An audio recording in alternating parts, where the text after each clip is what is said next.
April 1972. Firebase Charlie, 12 kilometers from the Cambodian border. 347 American soldiers were about to be overrun. No air support could reach them through the monsoon. The firebase commander was dead. And the acting commander had been in Vietnam for 43 days. Specialist Michael Kovac stared at his radio. At a frequency he'd been explicitly ordered never to use, the direct line to Strategic Air Command's B-52 bombers. Using it violated every regulation in the book, could start an international incident, could kill everyone he was trying to save. But outside, NVA regulars were inside the wire. In 30 minutes, Firebase Charlie would cease to exist. So Kovac made a call that would either save 300 men or get him court-martialed. Maybe both. Michael Kovac didn't choose Vietnam. Vietnam chose him. Born in 1949 in Johnstown, Pennsylvania, he was supposed to take over his father's tool and die shop, marry his high school girlfriend, and live the same quiet life his parents had after his old man came home from Guadalcanal. Then his draft number came up. Number 47. Drawn from a glass bowl on national television like a game show where the prize was a one-way ticket to Southeast Asia. His father, Anton, a Guadalcanal veteran with a Bronze Star, said nothing when Michael showed him the letter. But this wasn't 1945. There would be no parades for Vietnam. Basic training at Fort Polk taught him to hate the heat and the drill sergeants, but his test scores kept him out of the infantry. Instead, he was assigned as a forward observer, the specialist who called in artillery strikes. They told him it was technical, relatively safe. What they didn't tell him, forward observers had the second highest casualty rate in Vietnam after point men. The enemy knew that killing the FO meant the infantry lost their biggest hammer. At Fort Sill, instructors taught him artillery procedures, radio protocols, and one sacred rule: never call fire on friendly positions. But Sergeant Diaz, a Vietnam veteran with missing fingers, taught something else during a smoke break. Forget half of what's in the book. The NVA didn't read our doctrine. When you're in deep shit, the only rule is bringing your people home alive. Kovac didn't understand then. The flight to Vietnam was surreal. A commercial 707 with stewardesses serving drinks. Then they opened the aircraft door at Cam Ranh Bay and the heat hit like a physical blow. 104 degrees with 90% humidity. The air smelled of jet fuel, fish sauce, burning shit, and underneath it all, fear. Kovac was assigned to Fire Support Base Charlie in the Central Highlands. His first week, the veterans called him FNG, fucking new guy. They looked at him with pity and contempt. The life expectancy for a new forward observer was measured in weeks. The jungle around Firebase Charlie was so thick you couldn't see the sky. Patrols moved through it like blind men, waiting for the first burst of AK fire that meant an ambush. Everything rotted. Boots, uniforms, skin. But what disturbed Kovac most was the enemy's patience. The NVA would watch American patrols for hours, waiting for the perfect moment. They used the jungle like it was their home, because it was. Kovac learned quickly that the radio procedures from Fort Sill assumed you could see the target and had time for proper adjustment. In the jungle, you got seconds between when the ambush started and when your people died. He learned to pre-plot defensive fires, to keep artillery batteries on standby, to cut through formal radio language and just tell them where to shoot. The other FOs thought he was too aggressive, too willing to break procedure, but his unorthodox fire missions had saved a patrol that was about to be overrun, so nobody filed a complaint. By late 1971, intelligence reports showed a massive NVA buildup across the Cambodian border. Heavy artillery, anti-aircraft missiles, tanks. Firebase Charlie sat astride one of their primary infiltration routes. If they could take it, they'd have a clear path to Kontum City. Kovac watched the buildup from observation posts. More enemy movement, more probe attacks, more heavy equipment. He filed reports, he plotted coordinates, and he looked at the monsoon clouds gathering in early April and knew what was coming. If the NVA attacked during the monsoon, no American air support could reach them. No gunships, no fast movers, no medevacs. Standard doctrine said you reinforced, brought in more troops. But this was 1972, and America was leaving Vietnam. There would be no reinforcements. Inside the Fire Direction Center, Kovac stared at the frequency cards on the bunker wall. Most channels were standard: artillery batteries, tactical air support, medevac requests. But one frequency sat there, rarely mentioned in briefings: the direct line to Strategic Air Command Arclight missions, B-52 strikes. The massive bombers that dropped hundreds of tons of explosives from 6 miles up, creating kill zones 2 kilometers long. They were a strategic weapon, controlled at the highest levels. The doctrine was absolute. Forward observers did not call strategic bombers. Ever. These strikes required sign-off from generals and ambassadors. Political agreements restricted their use near the Cambodian border. But the frequencies were right there, on the card, in his bunker, just in case. The attack began April 12, 1972, 3 hours after midnight. Kovac rolled out of his cot as mortars walked across the firebase. One hit 40 meters away, then 30, then 20. He grabbed his radio and ran for the FDC, expecting the next round to land on top of him. The firebase erupted. Flares popped overhead. Bangalore torpedoes blew gaps in the wire. A K-47 fire came from 3 sides. You learned the sounds, the different crack and chatter from M16 return fire. Observation posts reported enemy contact everywhere. OP North, 50-plus NVA regulars. OP West, tanks moving up. OP East, mortar positions being set up. Then a mortar hit the Tactical Operations Center directly. TOC is gone. Colonel Morrison is KIA. Lieutenant Marsh has command. Lieutenant Jeffrey Marsh. 43 days in country. Kovac called for artillery support from Camp Holloway. The 155mm guns there could provide counter-battery fire against the NVA mortars. But something was wrong. The rounds were falling short, inside the firebase perimeter, not outside. Someone had calculated wrong. Men were dying from friendly fire. Check fire. Check fire. Rounds are falling inside the perimeter. The response came back confused, static-filled. The monsoon had arrived, reducing visibility to almost nothing. Smoke and rain created a solid wall of green-black chaos. Kovac low-crawled to the north observation post. Through the flares and explosions, he caught glimpses of what was forming up in the jungle. Hundreds of soldiers, maybe thousands. This wasn't a probe attack. This was a full regimental assault. The NVA had massed enough force to simply overrun the firebase through sheer weight of numbers. He scrambled back to the FDC and called Camp Holloway again, reading off pre-plotted defensive coordinates. The artillery responded, but it was like holding back an ocean with a bucket. The NVA kept coming, dispersed in small groups, accepting casualties as the price of closing with the Americans. Then the weather got worse. The ceiling dropped to 0. Kovac tried to raise the Air Force forward air controller, hoping for an arc light strike. Covey 6-1. Request immediate arc light on pre-plotted targets. Static. Then, negative on arc light. Weather is below minimums. No fast movers available. Gunships cannot fly in this soup. The words hung in the air like a death sentence. You're on your own until weather clears. Lieutenant Marsh's voice came over the radio, tight with stress. NVA breaching wire at multiple points. Fall back to inner perimeter. Prepare for close combat. The firebase was collapsing inward. The outer defenses were being overrun. Men were falling back to the inner ring of bunkers, concentrating in a smaller area where NVA heavy weapons could pound them into dust. Kovac stared at the forbidden frequency. B-52s flew above the weather. They navigated by radar, dropped bombs, from 30,000 feet, where monsoons didn't matter. Right now, they were the only American asset that could reach Firebase Charlie. If he made this call, he'd violate every regulation, could start an international incident, could kill hundreds of his own men if the coordinates were wrong. But outside, men were dying. In 30 minutes, Firebase Charlie would cease to exist. He picked up the handset and dialed in the forbidden frequency. Sky King. Sky King. This is Firebase Charlie FDC. On guard frequency. Emergency fire mission. How copy? 3 seconds of nothing. Then, station. Calling Sky King.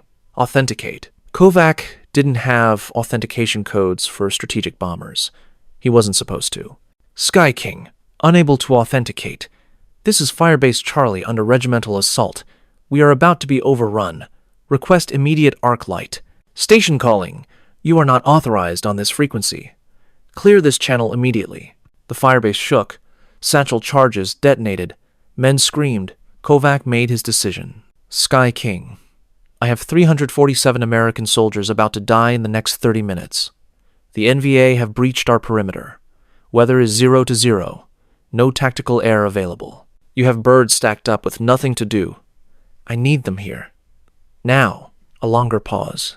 Then, Charlie FDC, Sky King. Stand by for arc light mission briefing. 12 minutes until 3 B-52 bombers dropped their full payload. Kovac grabbed the handset. Sky King, Charlie FDC. I need continuous updates. Enemy is inside our wire. If this strike is late, there won't be anyone left to save. Charlie FDC, Roger. Birds are at release point. 8 minutes. 8 minutes. An explosion rocked the bunker. The roof sagged. Dirt poured through gaps. The radio sparked but stayed functional. Kovac climbed to the observation post. The firebase was chaos. Tracers crisscrossing, explosions everywhere, men running between bunkers. At the north wire, NVA soldiers were in the open now, dozens of them, rushing forward with AK-47s and satchel charges. American defensive fire was slackening, running out of ammunition or men to fire it. Sky King, Charlie FDC. How long? 6 minutes. Recommend all personnel take cover now. Kovac transmitted on all frequencies. 6 minutes. Everyone below ground. Seal the bunkers. The radio crackled. NVA in the compound. Northeast bunker overrun. There. The transmission cut off in gunfire and screaming. 4 minutes. Kovac could hear the battle right above him. Footsteps running. Vietnamese voices shouting. A grenade detonated close enough that the concussion blew dust through every gap. The overhead light died. Emergency lighting kicked in, casting red shadows. Sky King, Charlie FDC. Enemy is inside our position. Where are those birds? 3 minutes. Ordnance away in 2 minutes. 2 minutes. 120 seconds. The M60 on the bunker roof fired in short bursts, rationing ammunition. Then the gun stopped. Jammed, or the gunner was dead. Vietnamese voices right above the entrance. Kovac pulled his .45 pistol and pointed it at the door. If they came through, he'd get maybe 2 shots before they killed him. 90 seconds. Tell your people to stay down. The first NVA soldier appeared at the entrance, silhouetted against the sky. Kovac fired twice. The soldier fell. Another took his place, firing an AK-47 into the bunker. Rounds sparked off the radio. One of the artillery specialists screamed and went down, blood spreading across his chest. 60 seconds! Kovac fired again. The NVA soldier ducked back. More were stacking up outside. His pistol had 3 rounds left. He'd killed 2 men in 30 seconds, would kill more in the next 30, and then they'd kill him. 30 seconds. Get down! Get down! Kovac dropped flat. The NVA soldiers at the entrance pushed forward, firing into the dark. Then the world ended. The first impact was a pressure wave that collapsed lungs and ruptured eardrums even through the bunker's protection. The sound came after. Not a sound, really, but a presence, a roar that erased all other sensation. The bunker heaved upward, then slammed down. Sandbags exploded inward. The roof collapsed partway. The impacts continued. Bomb after bomb after bomb. 10 seconds, 20, 30. Each impact closer or farther, impossible to tell. Through the collapsed entrance, Kovac glimpsed outside. The firebase had vanished into smoke and pulverized earth. Trees were gone. The NVA soldiers who'd been about to kill him were simply gone, erased by bombs that had landed close enough to feel like they were inside the firebase itself. 40 seconds. 50. The impacts moved north and west, walking away from the firebase. The B-52s had laid their payload in a perfect box around Firebase Charlie. Everything inside that box that wasn't below ground had been obliterated. 60 seconds. The last bombs fell. Then silence. Kovac pulled himself up, every muscle shaking. His nose was bleeding. His ears were silent, nerve dead from overpressure. He crawled to where the bunker entrance had been and squeezed through. Outside was a different world. The monsoon rain still fell, but now on a moonscape. The red earth was cratered, turned over, transformed into something that looked like photographs of Verdun. Trees that had surrounded the firebase were matchsticks or gone entirely. The enemy positions were simply craters now. And bodies. Hundreds of bodies. Most weren't intact anymore. American soldiers emerged from bunkers, stunned, deafened, staring at the destruction. Some were crying. Some were laughing hysterically. Most just stood there, unable to process what had happened. Kovac stumbled to the FDC and picked up the radio handset. His hands shook so badly he could barely key the microphone. Sky King, Charlie FDC. Impact successful. Enemy positions destroyed. Firebase still operational. The response came back professional and distant. Charlie FDC, Roger. Initiating damage assessment. Kovac set down the handset and sat in the mud, rain streaming down his face, unable to stop shaking. He just called in the most devastating strike in Vietnam War history on a single tactical position. He'd violated every regulation, broken every rule, and committed what might be considered a war crime if the coordinates had been off by even 100 meters. But Firebase Charlie still stood, and 284 American soldiers who would have died in the next hour were still alive. Medevac helicopters arrived 2 hours later when the weather cleared. 63 Americans were dead, most killed before the arc-light strike. Another 47 were wounded, but 284 had survived. The NVA body count was impossible to calculate precisely. The craters had buried most of them. Intelligence officers estimated between 800 and 1,200 enemy dead. An entire regiment, the 2nd Regiment, 320th NVA Division, had effectively ceased to exist. Lieutenant Marsh found Kovac in the ruins. "They want to see you in Quantum. MACV is sending a helicopter. You're to report for debriefing." Kovac nodded. He'd been expecting this.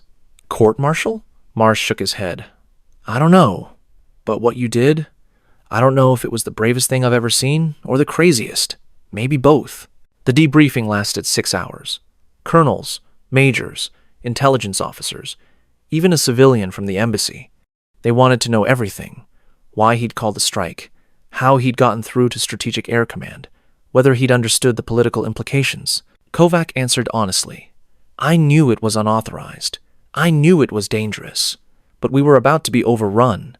I didn't have time for proper channels, so I made the call." "You could have killed everyone," one colonel said. "Yes, sir. Or we could have all died when the NVA overran us. Those were the options." Finally, a brigadier general entered. Everyone stood. The general waved them down and looked directly at Kovac. "Specialist, what you did was completely unauthorized and violated about 15 regulations. You created a political incident. Hanoi is screaming about B-52 strikes near Cambodia. You also saved nearly 300 American lives and destroyed an entire enemy regiment." Kovac waited for the axe to fall. "You're being recommended for the Silver Star. As of this morning, forward observers will be authorized to call arc-light strikes in emergency situations with proper authentication codes. Officially, your strike was authorized through proper channels. Unofficially, everyone in this room knows you made a command decision way above your pay grade." The general extended his hand.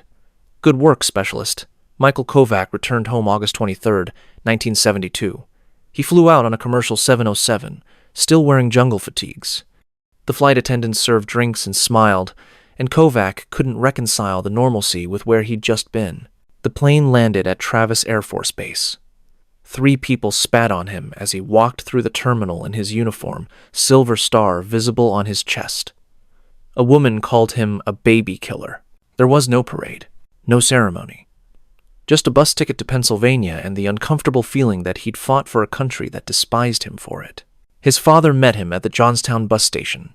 Anton Kovac looked at his son, 20 pounds lighter, eyes hollow, face that didn't match the 23-year-old body, and pulled Michael into a hug.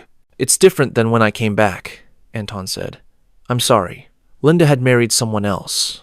Kovac didn't blame her. He got a job at the tool and die shop and didn't talk about Vietnam. For 8 years, he told no one about Firebase Charlie. The Silver Star stayed in a drawer at home.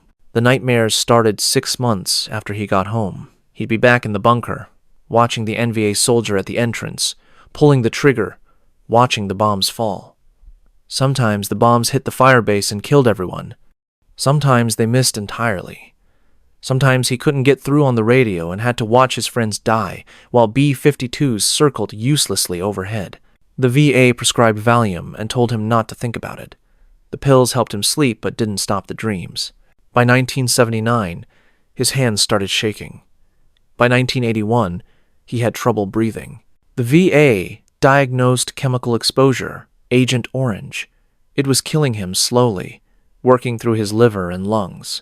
In 1983, he started going to a Vietnam veterans support group. Eventually, he told them about Firebase Charlie, about the forbidden radio call, about what it felt like to kill 1,000 men with a single decision. An older Marine who'd been at Khe Sanh nodded slowly. You did what you had to do, brought your men home. That's all any of us could do. It didn't make the nightmares stop, but it helped.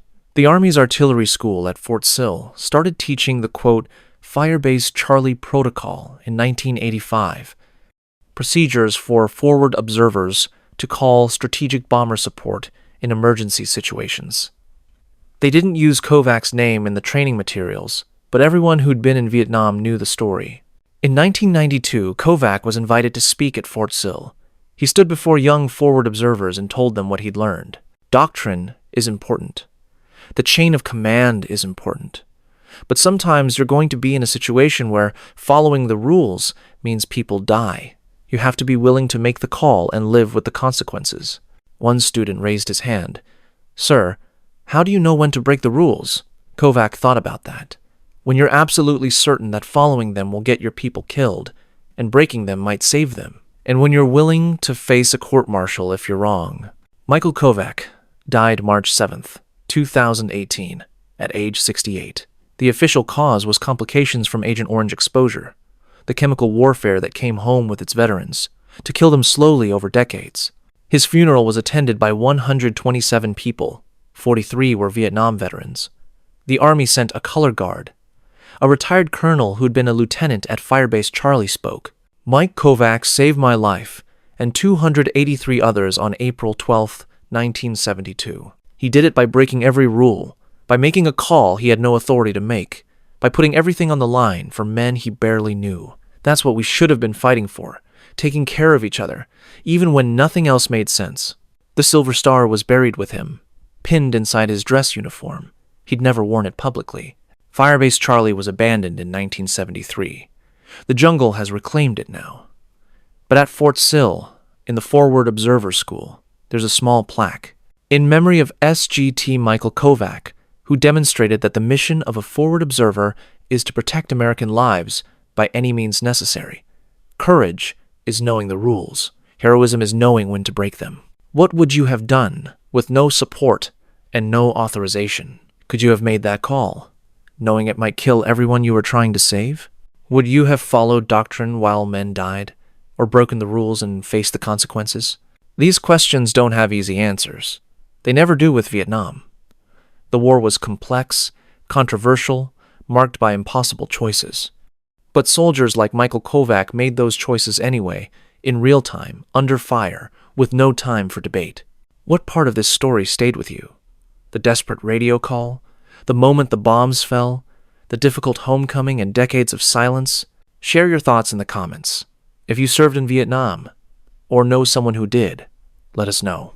If you believe these stories should be remembered, that soldiers deserve honor even when wars don't, share this with someone who needs to hear it.